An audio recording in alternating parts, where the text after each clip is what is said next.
ए सखी एगो बात कही।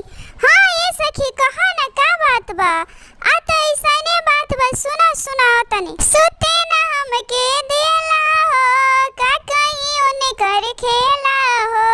सुते ना हमके देला हो, का कहीं ओने कर खेला हो। फाड़ के छिटला से ताकिया के रोई आए सखी। चुम्मा मांगस देवरू के भाई आए सखी। चुम्मा मांगस देवरू के भाई आए सखी।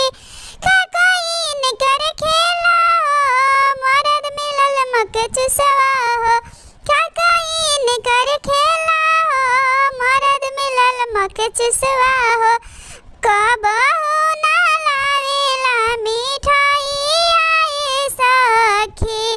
चुम्मा मांगस देवरू के भाई आए सखी। चुम्मा मांगस दे